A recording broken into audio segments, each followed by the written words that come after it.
Imagine this, the entire world drowned. Not because of war, not zombies, but the ocean itself. And what's even worse? Something gigantic is living beneath the water. Monsters so massive, they can destroy an entire ship in seconds. And today, a young boy is about to witness true horror with his own eyes. The world was swallowed by the sea. Cities disappeared underwater. Civilization collapsed. Humanity almost went extinct. But while humans declined, the ocean thrived again.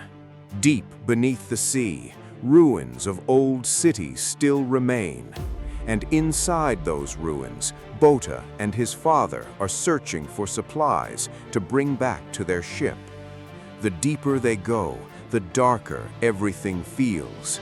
Broken buildings, endless silence, pitch-black water surrounding them from every direction. This is the ship where Bota lives with his little sister, Lita, and their father, Ma. One day, Bota asks him something. "Dad, are we really the only humans left alive?" Ma smiles slightly. "No, Bota. There are definitely others out there. It's just hard to find anyone because the ocean is endless." Then he looks at both of his children. "No matter what happens, I'll protect you with my life. And remember, we survive because we're on the same ship." That line sounds comforting at first, but later, those words become terrifying. Life on the ship is simple. Ma hunts monsters and repairs the boat. Bota gathers food and water, and Lita cleans the ship every day. Exploring underwater ruins is usually Ma's job, but sometimes Bota joins him. That's how they survive in this endless ocean. But there's one rule nobody can break. When the sun goes down and the alarm starts ringing, everyone must stay completely quiet. At night, Ma holds his children tightly in silence, because something always comes after dark. And tonight, they're already here. Suddenly, something attacks the ship. Bota freezes in fear, but Ma immediately calms him down. "It's gonna be all right, Bota." The creature circles around the ship for a moment, then disappears back into the darkness. Later, Bota asks his father another question. "Were there sea monsters where you used to live too?" Ma nods. "They're everywhere in the ocean. But back then, we had harpoonists, warriors who fought sea monsters to protect their towns." And Ma reveals something shocking. He used to be one of them. The tattoo on his body is proof. That means Bota's father isn't just a survivor, he's a monster hunter. That night, Bota and Lita go to sleep, but the next morning, they wake up to find the ship badly damaged. Ma says they were lucky. The monster only left a territorial mark. Then he quietly says something disturbing. "We can sail anywhere we want, but it doesn't change the fact that we're trapped on this boat. There's nothing here except water."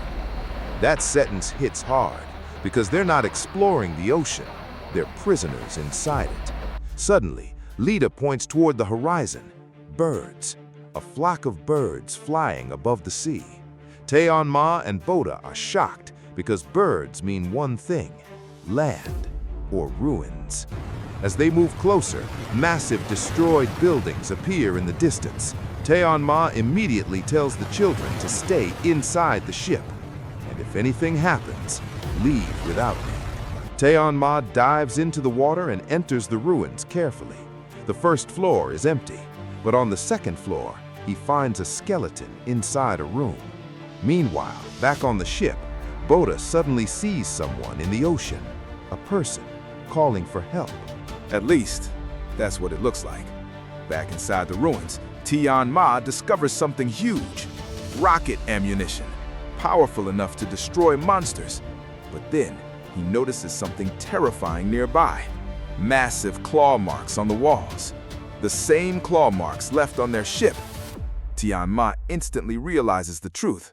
Something is already hunting them. He immediately swims back to the ship. "What happened?" he shouts. Bota points toward the ocean. "There was someone asking for help." Tianma's expression changes instantly.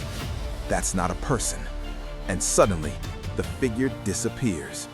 Tianma immediately hugs both of his children tightly, because beneath the water, a monster is already staring at them, waiting, watching, hunting, and then, boom!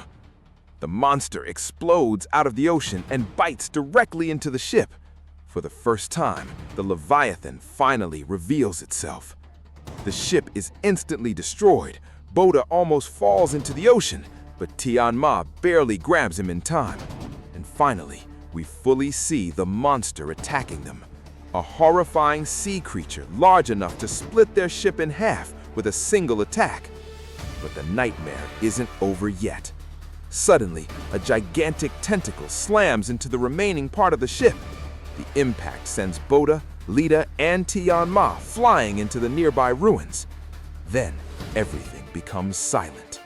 Too silent, because the monster is still underneath them, waiting inside the dark water. Inside the ruined building, Tianma checks on his children immediately. Bota and Lita are safe, but Tianma isn't. A massive metal rod has pierced through his stomach, and somehow he's still standing, still protecting them, still acting strong. Then he gives Bota an order: take Lita and run. Meanwhile, the monster slowly rises from the water again, but it doesn't attack Tianma. Instead, its eyes lock onto Bota and Lita, and suddenly it starts chasing them instead. The monster rushes after them at terrifying speed. Bota jumps inside another room just before getting caught, but the monster doesn't stop. Its giant teeth smash through the walls. Its tongue stretches inside the building, searching for them. Bota and Lita hide silently. Then, finally, the tongue leaves. For a moment, Bota thinks he sees his father inside the fog, but then he realizes something horrifying. That isn't Tianma. The monster's tongue can disguise itself as humans, and before Bota can react, the fake body suddenly opens up and grabs Bota. Bota is caught, and the monster is about to devour him alive. But at the last second, slash! Tianma appears and slices the monster's tongue apart. "Don't touch my son." Even while heavily injured, he still stands between the monster and his children. Tianma extends his blade and leaps directly toward the creature. One slash tears through its outer skin. Then another attack cuts into the monster's head. But the Leviathan is far from weak. It instantly counterattacks with its tentacles. Tianma gets smashed into the wall violently, and this time the damage looks fatal. But somehow, he still refuses to fall. Cornered and heavily wounded, Tianma comes up with one final plan. Using a rope, he swings himself to the top of the building and rips out a massive steel beam. Then, using gravity, he drives the giant metal spear directly into the monster's mouth. The creature thrashes violently in pain. Tianma keeps attacking relentlessly. Again, again, again. It finally looks like he's winning. But then, crunch! The monster suddenly closes its jaws. Its massive teeth pierce straight through Tianma's body. Bota can only watch in horror from a distance. Frozen, terrified, completely helpless, Tianma slowly looks towards his son, as if he already knows these are his final moments. Without saying a word, his eyes tell Bota only one thing: survive. Then, Tianma smiles. His exhausted hands can barely hold the sword anymore, but he still has one last weapon left: the rocket ammunition he found earlier. The moment he slams it into the monster's head, boom! A massive explosion tears the Leviathan apart. Its head is completely destroyed. and the giant creature slowly sinks back into the dark ocean below.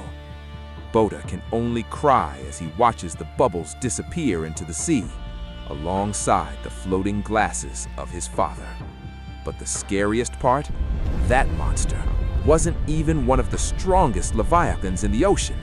And now, Bota and Lita are completely alone.